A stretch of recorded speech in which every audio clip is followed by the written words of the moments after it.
Well, hello, everyone. Welcome to a raspy-voiced emergency Hitting the Hardwood coming together to give you Lynx draft lottery reaction, surprise, emergency, all of the keywords. But the whole gang's here. We got Mitch Hansen, owner, founder of Hitting the Hardwood, also does pretty much everything for every website at this point for WNBA news. How you doing, Mitch? I'm doing well, thank you. Appreciate it. That about covers it, I think. I don't know about everywhere, but we'll just say that. I mean, you're like the Lynx guy at Canis. You're on Winsider. You're pretty much running all of Blue Sky right now for Lynx News, I think, at the moment, because I do not put anything over there. But we also got Terry Horstman here. I'm on Blue Sky. I'm hanging on Blue Sky a little bit. Blue Sky hasn't sucked your soul out yet? No, it hasn't. It's interesting because I can see similarities of like 2014 Twitter currently happening on Blue Sky, which is still way better than 2025 Twitter. So I'm enjoying that part of it. But yeah, I'm on Blue Sky a little bit. I realized it was like 2 hours after the lottery, and then I realized like, I haven't posted anything on Blue Sky after the Lynx got the number 2 pick. But I knew we were going to do something like this. I knew it was going to happen. And when it was the wrong song initially, before we started going live, I thought it was the first note of Pink Pony Club, and I got really excited for a second. But no, I'm happy to be here. Lynx get number 2. Happy to dive into all things WNBA draft. I don't know if it's like copyright infringed or not, but like the Plankton version of Pink Pony Club that AI created that might be stylistically different enough to where we can open up the Missing Lynx pod with Plankton singing Pink Pony Club. I put Vitamin C's whole ass song on an episode of Lynx Happy Hour, and nothing's happened. So I know Chapel's a little bit more famous than Vitamin C at the present date. So it's a little bit more of a risk, but I think you could try it and then see what happens. Mm-hmm. And she'd probably just be happy for the additional coverage. She probably would. I will say, shout out B Dot, who does the Gophers MC, the Lynx MC. B Dot now does. No, B Dot's a legend, and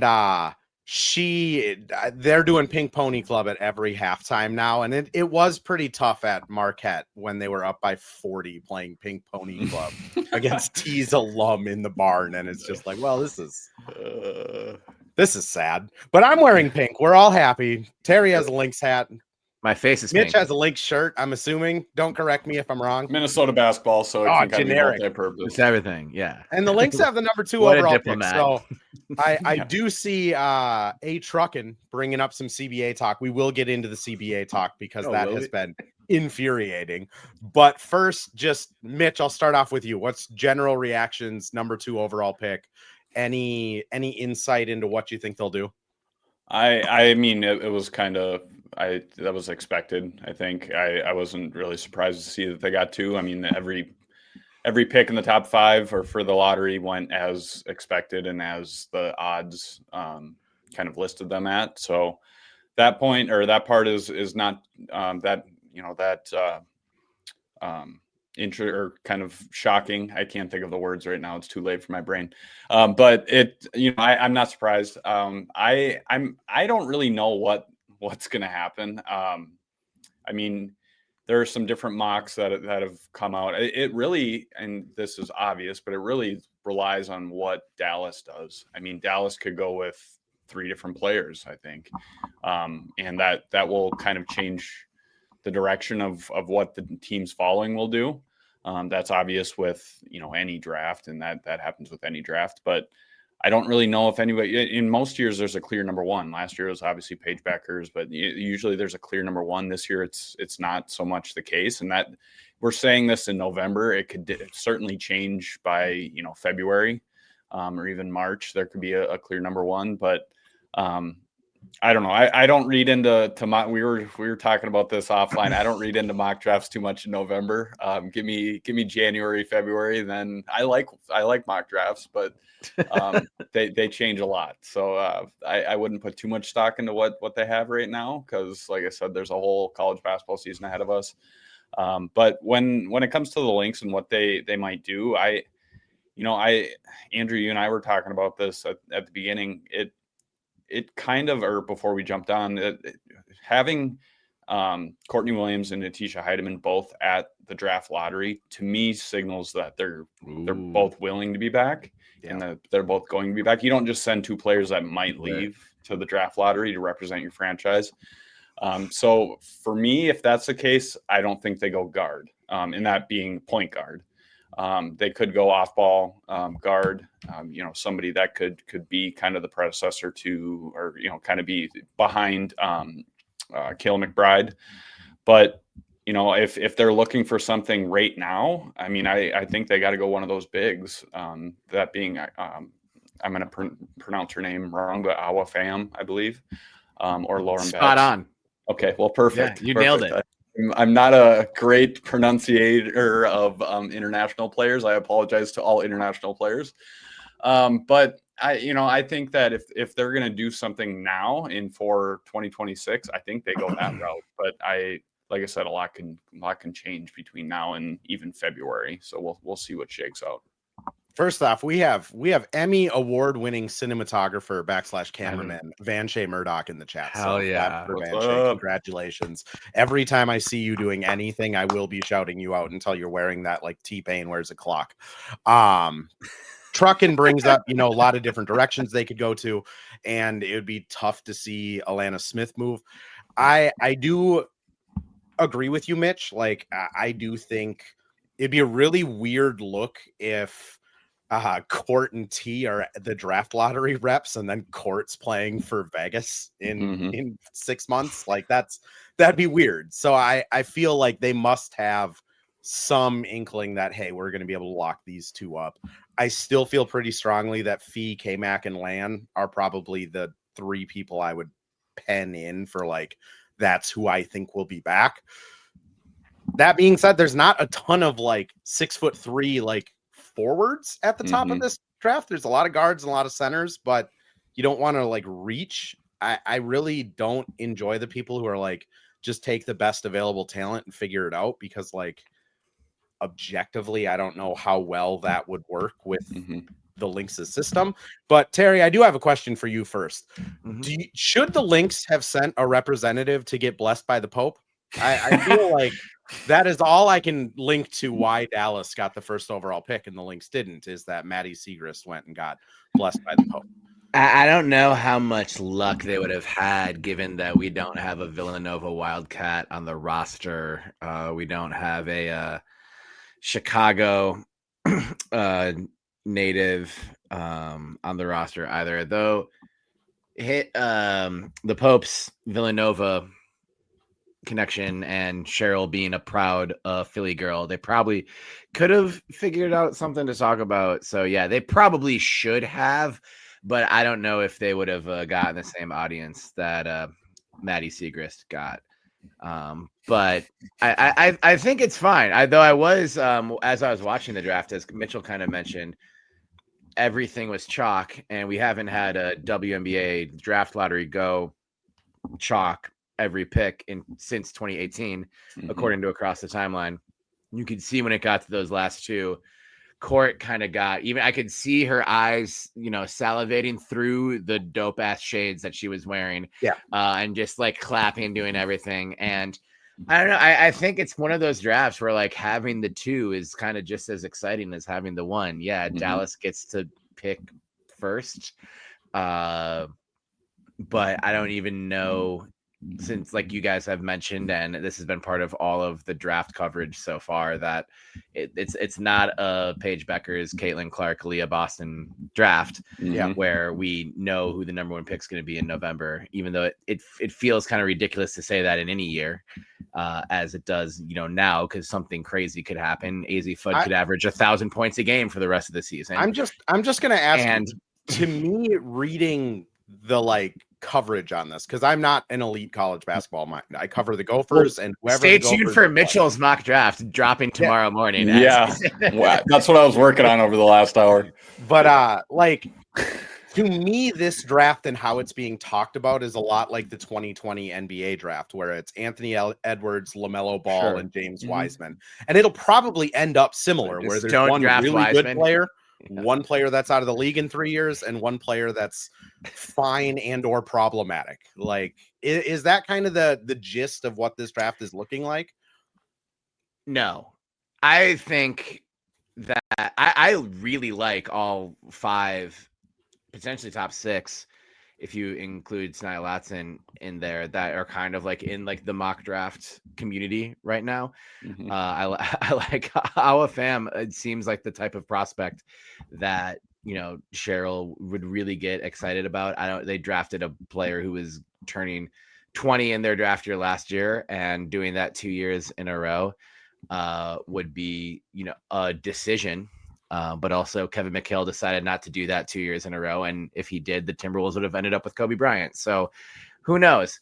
I think there's a lot of steady options, and that's why it's hard to kind of think of someone really separating themselves. And there'll be questions that we can answer for the next few months. That is kind of what's nice about the women's basketball calendar, is we get this draft order, and then, hey, we can actually watch basketball for the next 4 months, where in the NBA and the NFL, you kind of just relitigate everything that happened before you knew what the draft process was. And it wasn't, it's not actual games that factor into those things. So I think it'll be exciting over the next 5 months to watch these games and watch these players play. But I don't necessarily, I think it'll be similar maybe in 2020 in terms of there is a lot of ways it could go at the top going into the draft. Like, I wouldn't be surprised if we go into April 13th with some uncertainty. But I think this is a pretty strong top 5, top 6, and would be surprised if we see anyone who kind of flames out the way Wiseman did. Boy, did he flame out. He played against flamed out with the Pacers this season, then got cut after the game, and that's the last he's had. So here's hoping. V Marie, good with number two team. Number 2 team desperately needs a point guard. She's feeling okay with Miles or Pham. Godfrey says Awa Pham. Gabby mentions that she has a gut feeling that Court might leave in free agency. I don't know. This draft lottery thing threw me for a loop, because every other team out there either had like a figurehead of a franchise or rookie contract. You know, they're going to not Seattle though. Gabby's not under contract either. Oh yeah, but Gabby's coming back to Seattle, right? Maybe. We don't know anything. We don't know anything. I hate. We first need a CBA to be able to know. I don't think any Chicago Sky player, under contract or not, wanted to go rep the Chicago Sky on TV. So, hey, they have a new practice facility. They have a new practice facility. Still a little irritated that the same way that I have a book deal. Both things are equally realistic right now. Chicago Sky, you're not fooling anybody. I am very excited for All-Star Weekend in Chicago, though. Great selection, WNBA. You can do some things right some of the time. I feel like I thought the same thing when I saw that Court and T were going to be the reps, but I mean, it's an easy decision to make.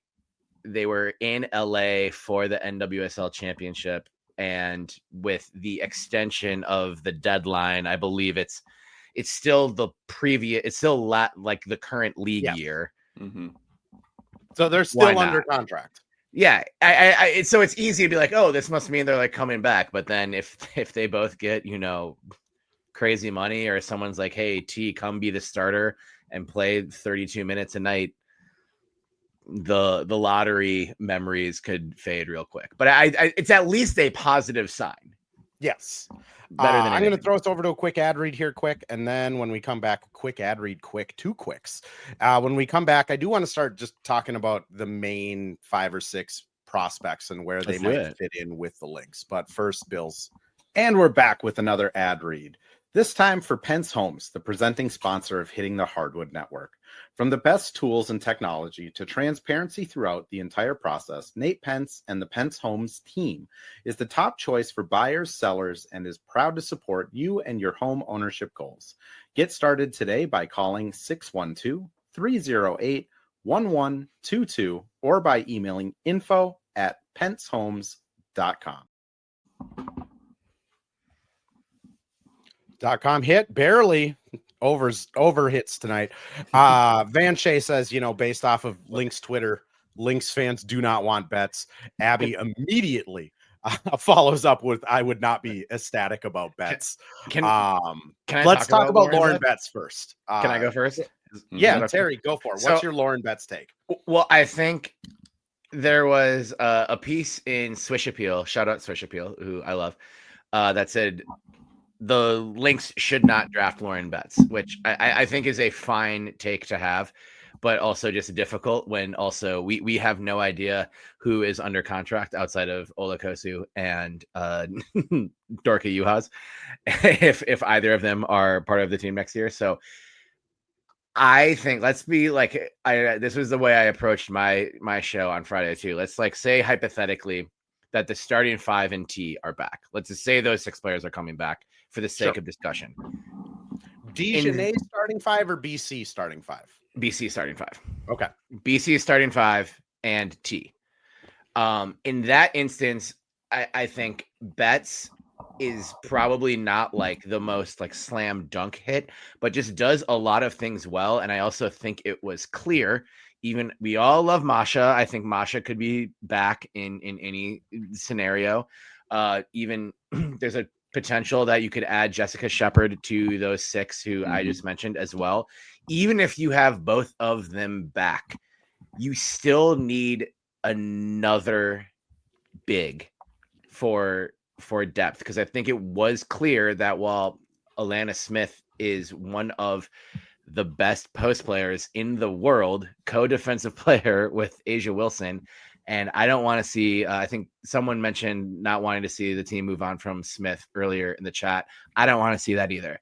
Correct. But if you could have someone like Betts to spell Smith, because I think it was clear in that Phoenix series that Smith had just played too many minutes. Cheryl could do a lot of things. I don't know that Betts ever develops a 3-point shot, but don't forget that Cheryl coached offenses built around Sill and Brunson, and you could have a second unit around a big who doesn't shoot and just do a bunch of different things. And as long as she plays defense and rebounds and rim protects and buys in, it could still be great. And I think kind of the thesis of the Swish Appeal thing was you don't use the number 2 pick in the draft on a situational big, which I understand. But when you are a team with the number 2 pick in the draft, after having the best record in the league, and you have the number 2 pick in the draft because you just worked another organization in a trade, that you can do something like that that's just a little more sensible and not as exciting. So I'm not saying that Betts right now is my number 1 player, but it's like drafting a really good left guard who's just going to be on the offensive line for 10 years and be good. You're not going to notice. And it's because you don't notice them because they're not messing up and they're just doing important things. So if it is Betts, I understand a lack of excitement, but it could end up being really good for the team. I think you said it perfectly at the end. It might be a lack of excitement, but it could be really good for the team. My big hesitation with Betts is from what I've seen, which again, I cover the Gophers. So the Gophers team, I can give you scouting reports on all of them, and they're a very fun team to watch. Everyone should go get tickets. Right. But I briefly review whoever they're playing the next time. So wait, do they get UCLA at home this year? They do get UCLA at home this year. Excellent. And we should all go. There's going to be some good ones. When do they play then? My fear with Betts, as Mitch is looking up tickets before I'm looking up when they play them. We're gonna give away tickets to that game by the end of this episode. Mitch is gonna have season tickets by the end of this episode. There we go. Let's go, baby. Right next to sponsor Nate Pence. We'll throw him in one more time. Anyways, my fear with Betts is the WNBA is trending the same way the NBA is with like everything coming offensively off of a pick and roll and like a second action, and defensively a lot of teams moving to switch heavy, fast, like just replaceable players. And that's the style the Lynx really leaned into the last 2 years. So if you bring in Betts, like 3 years from now, you have to have some inkling that she has some staying power in whatever the WNBA is going to be. Because like someone on Twitter, Tyler Ireland, brought up in one of my comments of like, you know, the Wolves went with double bigs when they brought in Gobert and zigged when everyone was zagging. And it's like, yeah, but Gobert was like a 3-time defensive player of the year and a first ballot Hall of Famer. Lauren Betts is like an accomplished college kid. Like it's just different. So my hesitation is just like, do you bring in a situational player that might help you the next 2 years? But like she has to have something that puts her in like the modern era of basketball, whether that's being like 80% at the rim shooting, being like a generational defender, getting quicker on her feet, getting a 3-point shot. Like something has to happen. Mitch, I'll throw it over to you though. Yeah, I mean, I agree with the points that you guys are saying too. The thing I'm kind of caught up on when it comes to that position, or just like the post position with the Lynx, we have to keep in mind Dorky Uhas is still around too. Not saying that they're similar players. Lauren Betts and Dorky Uhas are not similar players. I'm not saying that. But you know, let's say they bring back Dorka and maybe even Jess Shepard. I mean, that kind of crowds things quite a bit. Yeah, it adds to depth, which is something that they would need regardless. But, you know, at that point, let's say Dallas goes another route, they don't go AZ Fudd, do you do that and then, you know, kind of add to that guard group a little bit? Maybe you don't have a true point guard in AZ Fudd, but you have somebody that can play off ball, kind of like a Cale McBride, Bridget Carlton, whatever. So not to derail things, but that's kind of what I was thinking as you guys were talking, is that there's a lot to happen yet before, you know, they like, you know, let's say Jess Shepard does leave, Dorky Uhas stays overseas. Okay, now what do? You have to go big, I think, or you go into free agency and get a big. So that's where I could see, you know, Lauren, get Masha. Get Masha back next year, regardless. Yeah. Well, and the thing with that position specifically too is what did Minnesota struggle with in 2025 playing against big teams? You know, they played Las Vegas, maybe not to the extent of like an Atlanta, but when they played Atlanta, they struggled with those bigs. Phoenix, they even struggled a little bit with being physical and kind of inside. So that helps, and I know that's something that, you know, Cheryl thinks about, and, you know, being able to, you know, kind of battle against those teams and play situational or, you know, team by team, you know, kind of rosters and rotations. But I mean, I don't know. I really don't. I feel very similar to what I felt last year at this time, in that I don't know what direction they're going to go. But back to Terry's point at the beginning, there's a handful of impactful players at the top of this draft that, you know, they're definitely they're going to take a really hard look at. And I don't know. We'll see there's a lot yet to play out, obviously, in free agency, with the roster and just league wide, how that unfolds. And that'll play heavily on, or that will play a heavy, you know, factor or role in what the Lynx and the rest of the teams do at top of the draft. Well, let's transition away from Betts, because I mean, I'll be honest, like I wouldn't be like eyebrows singed off shocked if the Lynx took Betts, but I'd be pleasantly, like, I'd be surprised. There'd be an eyebrow raised, and I'd be kind of wanting to talk to Cheryl about like what do you know that we don't, type of thing. You know, let's go into. What does Cheryl know that we don't? How much time do you have? No, I'm just saying, like, what's the thought process? Like, is there someone you know that isn't going to be returning on a contract? Is there someone that is like? Well, we'll know by then, theoretically. I mean, hopefully, yeah. They can do the draft without a CBA. No one can sign, and they won't be able to speak on their new teams, but they could do it. God, if we don't have a CBA by April. That's April 13th. Good God, man. But let's transition into like the guards, and we can probably group all of them together and just say the guard position, Mm-hmm. because I think the pushbacks on those and the benefits are going to be pretty similar regardless of who it is. I mean, T and Court, if they're both back, does it warrant getting a fourth guard in there, adding to K-Mac? I guess it would be like the Carly Samuelson type of, we just need more juice off the bench and a replacement plan for K-Mac. But the guard situation for me too, if Court and T are back, just seems like an odd place to spend a second overall pick. But Terry, what's your thoughts?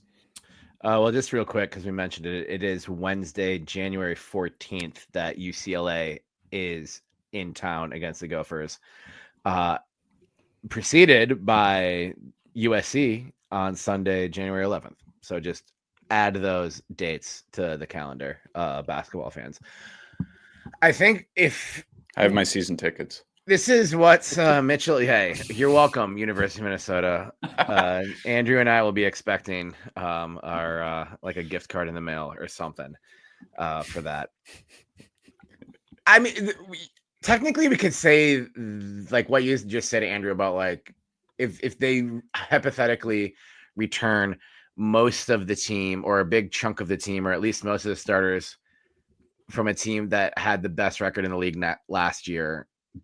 Interesting way to spend a number 2 pick, because a team with a number 2 pick usually has glaring needs, and the Lynx will not, no matter how bad we want to say some of these needs are glaring. So you could plan for life after insert player here with any of these players. I think Olivia Miles would be really intriguing just because she's a different kind of ball handler than any of the guards the Lynx currently have. Both Court and T were, traditional 2 guards who Cheryl has, coached to play in the lead guard position and can play combo guard if need be. K-Mac can initiate the offense in a pinch. So I think Olivia Miles would be great in that role and would thrive under the tutelage of Cheryl and Lindsay Whalen. I would question the defense. Like every single player who we'll discuss from now over the next 5 months will have pros and cons. And I just don't know if you can see Olivia Miles as an elite defensive player at the next level, but can she be a good or even just fine defensive player at the next level? If she can be, then that playmaking, what she can do on, DHOs and the pick and roll and just general orchestration is probably worth it.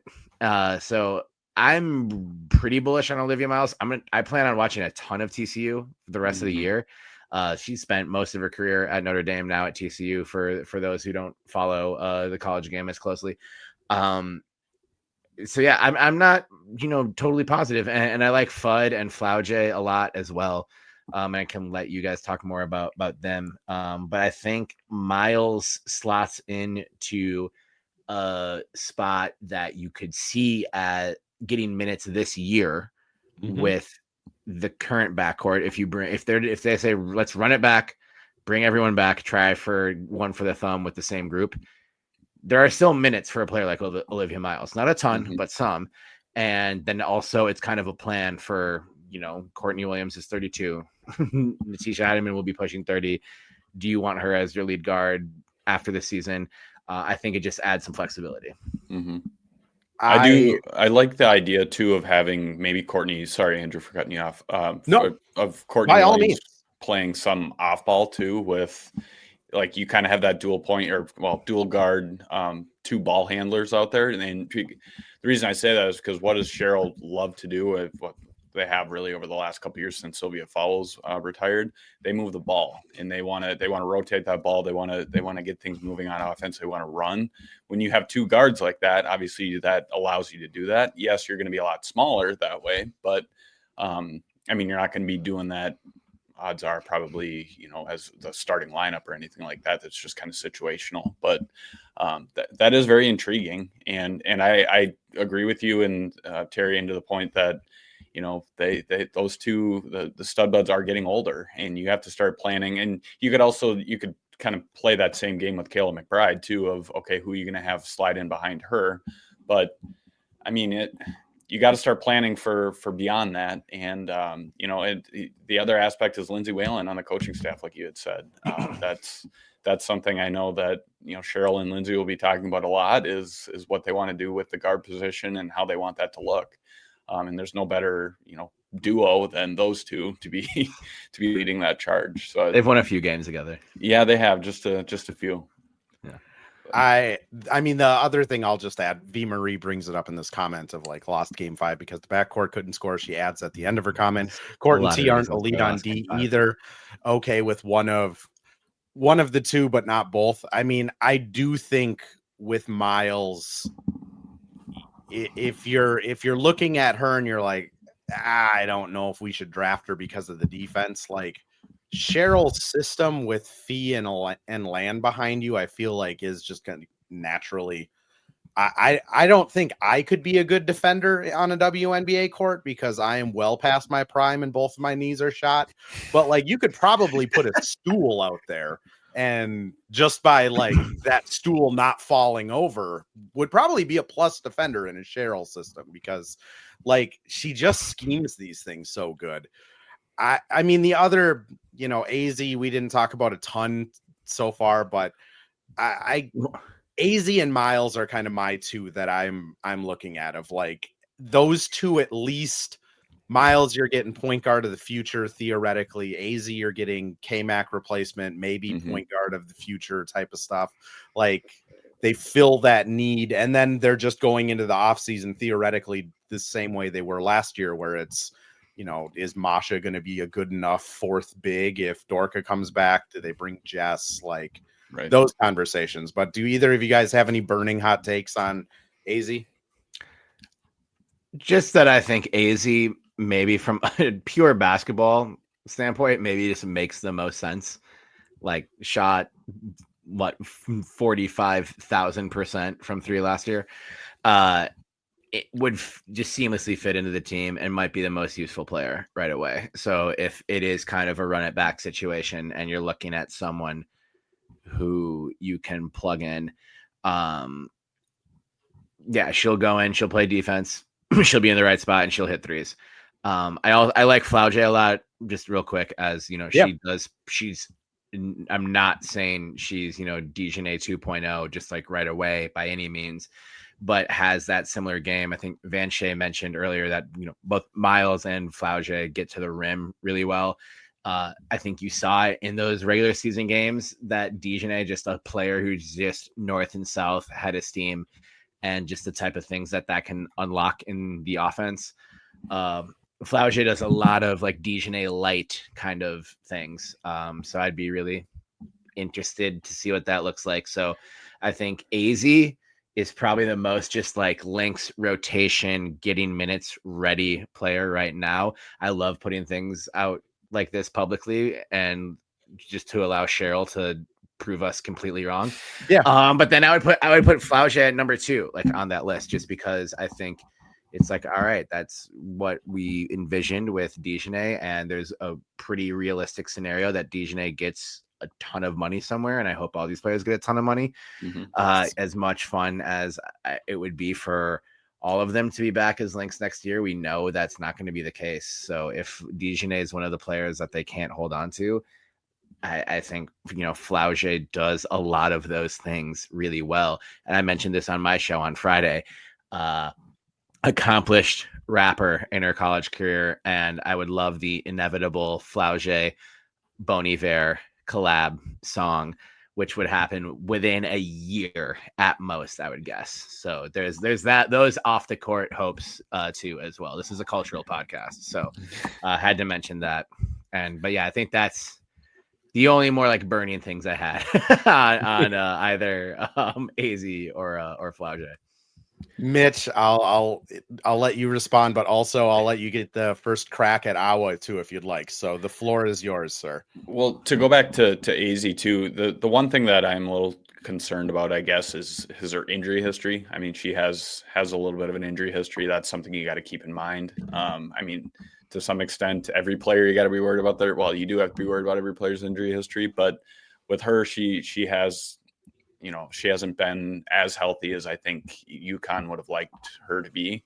And so that's something you got to keep in mind too. I do think if Dallas doesn't take her at number 1, I do think you have to take her at number 2. That's just my opinion.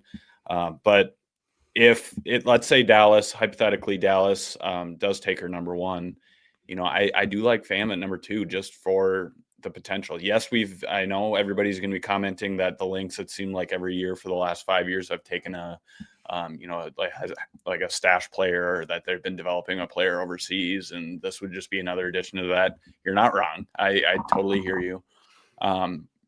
This seems to be a little different, and this player seems to be a little different, that maybe you're not coming in right away and making an impact right away, but you know, maybe in a year or two when, you know, I don't know, it could develop into something special. So that is something that I haven't watched really any of her play. So I can't speak to her skill set and what she can do. But just reading a little bit and kind of hearing what other people have said about her, it does seem like she's a very special talent. Obviously she's very young yet. So there's a lot of development just with her body and her play that has to happen yet. But I mean, if I had to pick a player, and if I had the choice of a player in this draft, I would love to get Azzi Fudd, just for the, you know, that K-Mac. She reminds me of K-Mac and just kind of the role that she could play on this team. So that to me is exciting, or kind of, you know, intriguing. I know Paige Beckers is going to be literally begging for Dallas to take Azzi Fudd with number 1. So I don't know how that's going to all play out, but like I said, if I had to choose, that would probably be my choice. But I mean, really, and I'm not just saying this just to, you know, kind of a cop-out answer or anything, but really with anybody they choose, you know, there's, like we said, there's 5-6 players that they're quality players. Anybody they choose has a spot on this team and can make a spot on this team. I mean, you could say, you can make a case for every position that you know, it is something that the Lynx could use, and that's obviously any team, but that's something the Lynx could use, and I don't think you can really go wrong here. But there is one thing I know, that Cheryl is going to get about 2 hours of sleep from now until April 13th each night, because she is going to be scouting the hell out of these players. And whoever she chooses, I trust her more than I trust a lot of people. So they'll do their due diligence and make the right choice in April, hoping we have a CBA by then. Well, let's talk CBA stuff, because I know that's come up a ton in the chat here, from A Truck and all the way down to Godfrey is brought up and V Marie. Everyone has brought it up. But first, we got to pay bills still. So Firehawk's coming in. Well, hello. Thank you, Livestream Andrew. This is Ad Read Andrew. And today we have Firehawk Construction and Remodeling, the presenting sponsor for the Missing Lynx podcast.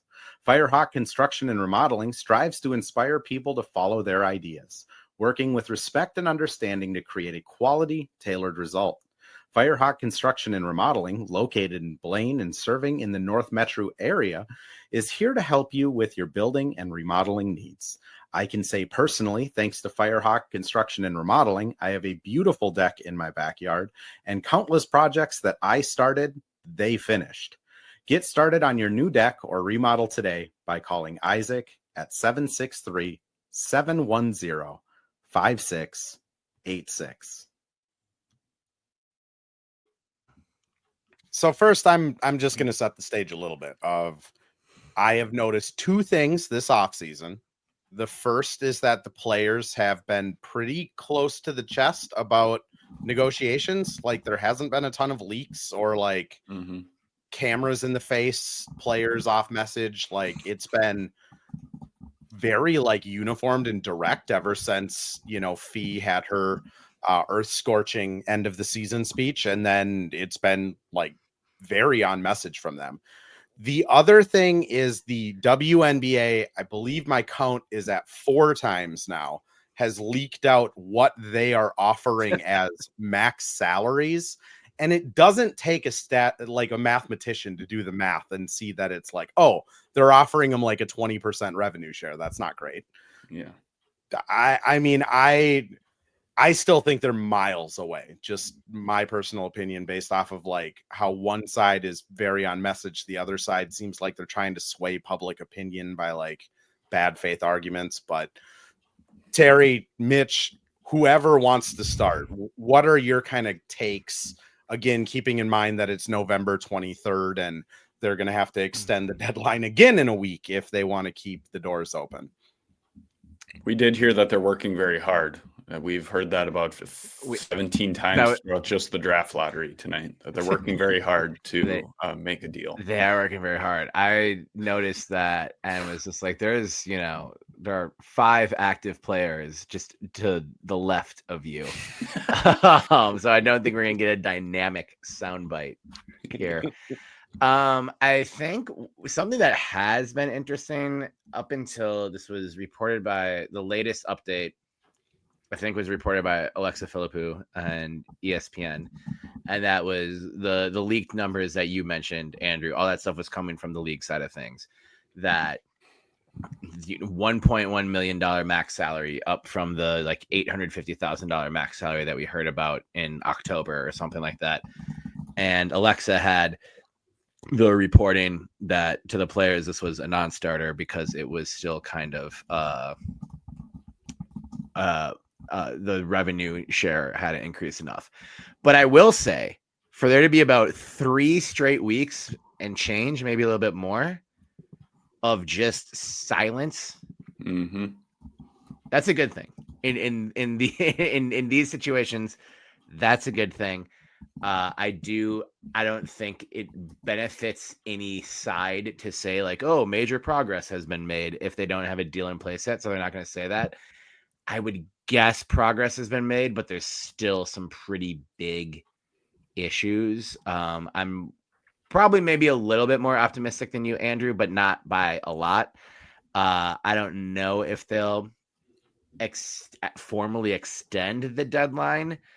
It was interesting that both Chanae and Rebecca on the broadcast tonight kind of made it a point to mention like these things normally happened in like December, January. So be patient, let everyone just like have a nice Thanksgiving without it. And I wonder where they like if they were pushed by either side, most like, the league, obviously, but like to make it a point, like don't freak out. And even if the deadline lapses and it's technically a work stoppage in December, like I wouldn't totally freak out because these are things that can be, dealt with. Like free agency didn't start until late January, early February anyway. You never want there to be a work stoppage, but maybe that is the fire that the suits on the league side need to be like, okay, we'll move the needle a little bit. So I know as much as you guys do and everyone listening, like I don't have anyone blowing up my phone telling me any, dirty little secrets. I would say it's been either silent or pretty polite on both sides since the calendar turned to November. And I do think that's a meaningful change from what we had seen. Yeah. So there's no like tangible way to measure how much progress has been made, but that is progress to me in just trying to read the tea leaves of this. Yeah, Mitch, let's just go over to you. What's kind of your reaction been so far in November? I do agree that the quiet phase that we're in right now is a good sign because if they were very far apart, they'd be very vocal. Especially, I think the players' side would be very vocal, as they have been throughout this whole process. But they're clearly working on it. They're clearly meeting. They're clearly working hard. We heard that plenty tonight. But I don't know. I'm not that confident that it's going to get done by November 30th. But at the same time, I 100% agree with you, Terry, of saying that like we shouldn't panic if it's not done by November 30th. Like what is there really to, happen basically until the new year? Like not saying that they would just have a work stoppage all December, but like if it's, a week or two beyond that deadline and there's technically a work stoppage, nothing really changes. I mean, there's nothing really gets impacted. So, I mean, if as long as they can get it done by the new year, I think whatever, it's fine. But I don't know. I do think they're a hell of a lot closer than what they were. Even when we were approaching the first deadline, I do think that they're narrowing that gap. Now, that being said, it sounds like the gap was about the size of Target Center itself. But I don't know. I don't know what the latest of those conversations are. I too have not really heard anything. I don't think a lot of people have heard anything. But it's just kind of an unknown and kind of a wait and see game, which is hard for a lot of people to do, and because people want answers. Players themselves want answers, and I know the league wants to get this resolved so that they don't have to focus on this and they can focus on growing the league, the expansion teams, everything else. But all in all, everybody wants the same thing. They want an increase in pay. Obviously, that's going to be coming. It's just a matter of how much revenue share, salaries, all of that stuff. I do think these leagues, I saw a question about Unrivaled and the sustainability of that. I do think that Unrivaled will be around for a while, and I do think that it's putting a ton of pressure on the W, and that's a great thing. Same thing with Project B. You can you name it, overseas action. Everybody is getting paid more than what they get paid in the WNBA, and that's an issue. And that's something that thankfully the league has been receptive to. And hopefully they can actually just get across the finish line here. But if anybody was wondering or had any doubts, the league is working hard. What I would just say, like, spicy and I love it. I'm not pretending to know anything more than anyone else does. I've been texting, like, every once in a while, I'll check in from like some writers from other markets and just be like, hey, if you heard anything?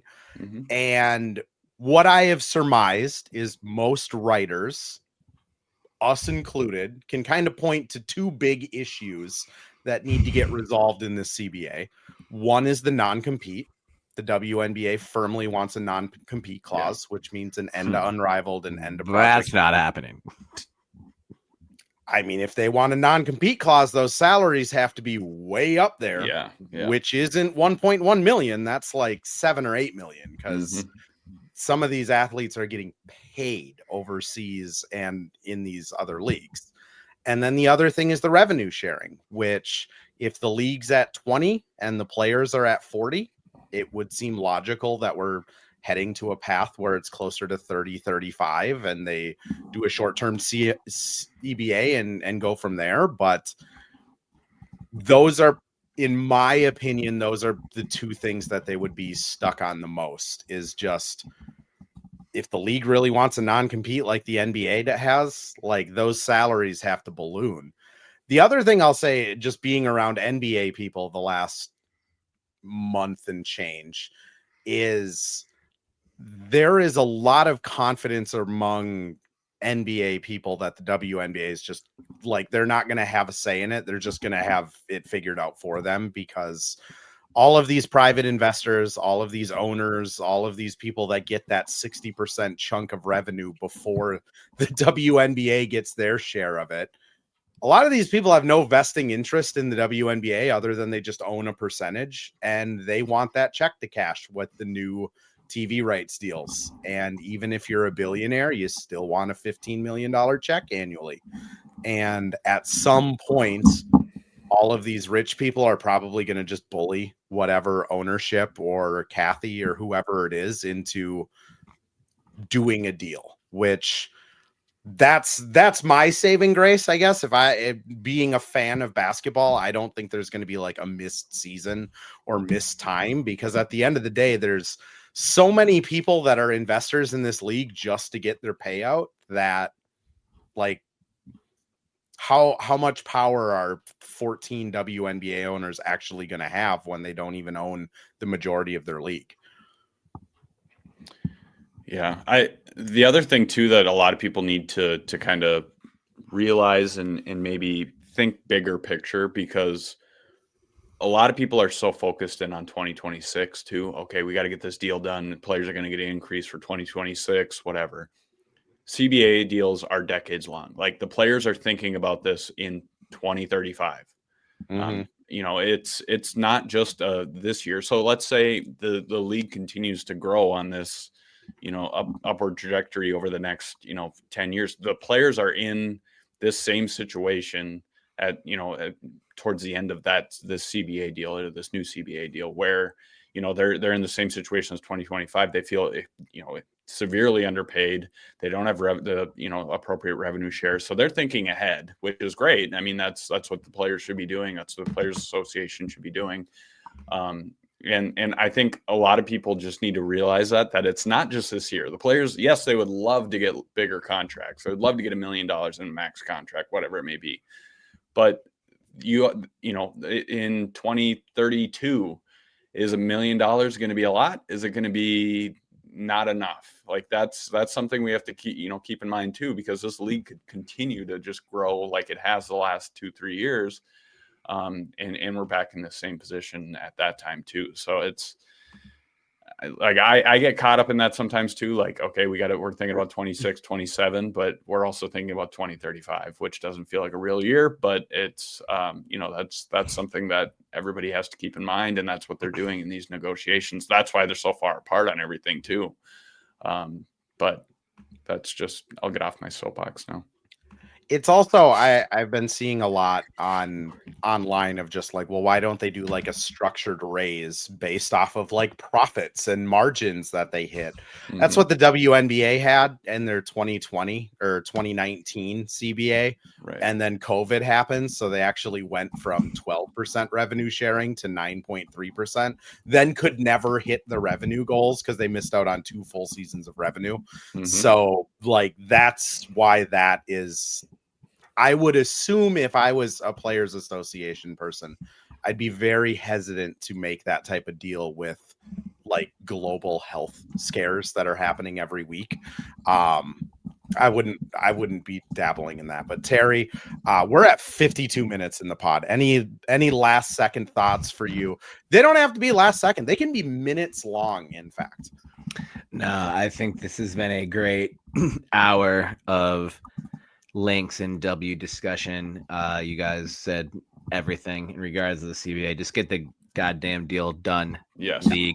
I don't care how hard you're working. Put your money where your mouth is. So yeah, it's what we all need. We've got, road trips and stuff to plan. We need a schedule for next year. So I'm glad we have a draft date and everything, but we need to see that schedule. We need to know that these games are happening, even as optimistic as we are. So get it done. And in the meantime, go ahead, Terry. Oh, Mitch, anything to add? No. Okay. Sorry. Terry, do you want to speak more? Please speak more. I mean, I'll always talk more. If you give me the leash, I'll keep going. I was just going to say too, in the meantime, as we're waiting for a CBA, I just encourage everybody to now that we're talking about these players in college basketball, just go watch them. Yeah. It doesn't have to be, extensive. Just go watch their games, get familiar with their games. It might be, if they're international, it might be a little tougher, but just go, keep an eye on their stats, just see how they're doing. That goes a long way, and just kind of learning about the players and how they might fit into our roster, and just enjoy the college basketball season too, because it flies by really fast. And before we know it, we'll be approaching April, which especially with Feast Week coming up. As someone who has often had a lot of odd jobs and worked non-traditional hours compared to business hours, the games during traditional business hours is something I always love. That's why I love camp days so much. Yep. But Feast Week, there's like banger matchups during the day. So yeah, Thanksgiving, everyone have a great Thanksgiving week. I don't think I'm assuming too much by assuming you'll probably get sick of your family at some point, get to the TV, watch some great college basketball. And yeah, there'll be games going like Thanksgiving at like 2 or the day before at like 9 a.m. You can find a game somewhere. It's probably like in the Bahamas or the Virgin Islands or Hawaii or something like that. But Yeah, so this is a great week for diving in to college basketball and your pre-draft scouting. So Yes. enjoy. Gophers are playing Southern Florida in the Bahamas tomorrow at like 4 p.m. So Hell yeah. To your point, it's perfect. Godfrey, yes, Dorky Uhas is still gainfully employed by the Minnesota Lynx until there is a lockout, in which then I guess she won't be, but she's still on the team. Hot take, Dorka plays. We see Dorky Uhas in a Lynx jersey this year in 2026. I think so too. That's not a hot take. I'm so mad at myself for saying hot All take. three of us agreed before with saying you. a normal thing. That's lukewarm at best. Random, not crazy at all prediction. Dorky Uhas will be with the team this season. Speaking of hot takes, this is a completely left turn, but speaking of hot takes, we were talking about Feast Week. What are your guys' favorite Thanksgiving? Like, what's your top food on Thanksgiving? I'm exceptionally boring. I'm just a ham guy, man. Like, I could just eat ham once. I don't need it multiple times a year, just once or twice a year, but I will eat it until I can no longer carry myself away from the table. Okay. Big mac and cheese guy. And I will happily devour all of the dark meat turkey that's on the table. Okay. But that, like, I gotta get a little bit of everything. But if we're doing a Thanksgiving food draft, mac and cheese would be my first round pick. Mitch, how about you? I would say green bean casserole is one of my favorite dishes. So Minnesotan. Yeah. Or do you guys your thoughts on it too, Mitch?